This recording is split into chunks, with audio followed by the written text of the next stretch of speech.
सोचिए आप स्पेस में बहुत दूर निकल चुके हैं, इतना दूर कि स्टार्स एक दूसरे में घुलने लगते हैं। गैलेक्सीज सिर्फ रोशनी के छोटे छोटे डॉट्स की तरह लगती हैं और फिर आपको एक ऐसी चीज़ नज़र आती है जो गैलेक्सी से भी बड़ी है। गैलेक्सी क्लस्टर से भी इतनी बड़ी कि साइंटिस्ट खुद कह रहे हैं ये चीज़ यूनिवर्स के रूल्स को फॉलो नहीं करती।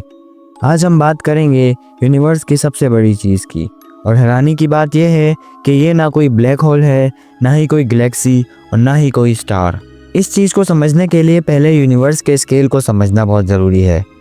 अर्थ सिर्फ एक छोटा सा प्लेनेट। अर्थ सोलर सिस्टम का हिस्सा है।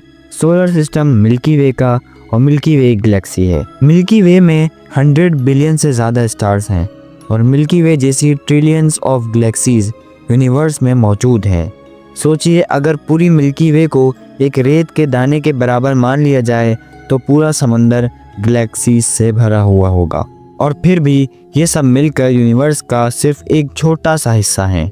साइंटिस्ट का मानना था कि यूनिवर्स में चीज़ें इस तरह बनती हैं, स्टार्स, स्टार्स से गैलेक्सीज, गैलेक्सी से क्लस्टर्स और क्लस्टर्स से सुपर क्लस्टर्स। इससे आगे मैटर इवनली स्प्रेड हो जाता है। रीज़न सिंपल था, यूनिवर्स बिग बैंग से बना है और ग्रेविटी के पास लिमिटेड टाइम था मैटर को इकट्ठा करने के लिए। इसलिए साइंस के मुताबिक कोई भी स्ट्रक्चर एक सर्टेन साइज से ज़्यादा बड़ा एग्जिस्ट नहीं कर सकता। ये एक रूल था और साइंस को रूल पसंद होते हैं, लेकिन फिर ये रूल टूट गया। हैरानी की बात यह है कि ये चीज़ जानबूझकर डिस्कवर नहीं हुई। साइंटिस्ट असल में स्टडी कर रहे थे गामा रे बर्स्ट की। गामा रे बर्स्ट यूनिवर्स का सबसे पावरफुल एक्सप्लोजन होता है। इतनी एनर्जी कि पूरी गैलेक्सी कुछ सेकंड के लिए आउटशाइन हो जाए। जब साइंटिस्ट इन बर्स्ट को मैप कर रहे थे तो उन्होंने कुछ अजीब चीज़ नोटिस की। ये बर्स्ट रैंडम नहीं थे, वो एक जगह पर ज़्यादा कंसंट्रेट हो रहे थे, और जब डेटा को जूम किया गया तो पैटर्न दिखाई दिए, एक पैटर्न जो होने ही नहीं चाहिए थे। इस स्ट्रक्चर का नाम रखा गया हेरक्यूलिस कोरोना बोरियलिस ग्रेट वॉल। नाम ही काफ़ी हैवी है और चीज़ उससे भी ज़्यादा। ये कोई दीवार नहीं, ना कोई सॉलिड वॉल, ये एक बहुत ही बड़ी रीजन है जहाँ गैलेक्सीज और एनर्जी गैर मामूली तौर पर ज़्यादा मौजूद हैं। इसका फासला हमसे बिलियंस ऑफ लाइट ईयर्स दूर है। इसका साइज़ वो कितना है, यहीं से कहानी डार्क हो जाती है। मिल्की वे गैलेक्सी तकरीबन 1 लाख लाइट ईयर्स वाइड है, और ये स्ट्रक्चर कितना वाइड है, तकरीबन 10 बिलियन लाइट ईयर्स लंबा।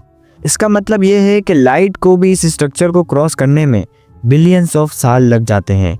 सोचिए जब इस स्ट्रक्चर का एक सिरे से लाइट चली तब अर्थ एग्जिस्ट भी नहीं करती थी, और जब दूसरे सिरे पे पहुंची तो अर्थ एग्जिस्ट करके भी ख़त्म हो चुकी थी।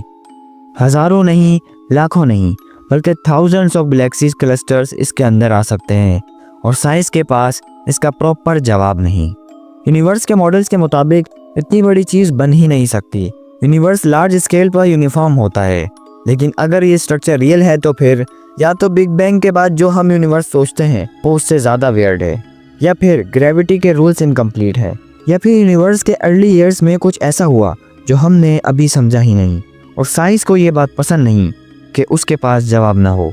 अब यहाँ साइंटिस्ट डिवाइड हो गए। कुछ कहते हैं ये सिर्फ डेटा का इल्यूजन हो सकता है क्योंकि ह्यूमन ब्रेन पैटर्न देखना पसंद नहीं करता, और कुछ साइंटिस्ट कहते हैं कि इतना स्ट्रॉन्ग सिग्नल इग्नोर नहीं किया जा सकता, इस जैसी और बड़ी स्ट्रक्चर भी मिल चुकी हैं। ट्रूथ ये है कि अभी कोई फाइनल आंसर नहीं, और शायद यही सबसे स्कैरी बात है। इस डिस्कवरी का एक मैसेज है, यूनिवर्स हमसे कह रहा है तुम मुझे समझने का दावा तो करते हो, लेकिन तुम अभी बहुत पीछे हो। हर बार जब हम सोचते हैं कि सब कुछ समझ आ गया, यूनिवर्स कोई नई चीज़ दिखा देता है और हम फिर से बिगिनर्स बन जाते हैं। शायद हेरक्यूलिस कोरोना बोरियलिस ग्रेट वॉल कोई गलती नहीं, शायद ये यूनिवर्स का एक क्लू है, या फिर ये सिर्फ एक रिमाइंडर है कि हम इस लामहदूद यूनिवर्स में कितने छोटे हैं। और शायद सबसे बड़ी मिस्ट्री ये नहीं कि ये चीज़ क्या है, बल्कि ये कि हम इस यूनिवर्स के बारे में कितना कम जानते हैं। अगर आपको वीडियो पसंद आई हो तो लाइक, कमेंट्स और शेयर करना मत भूलना।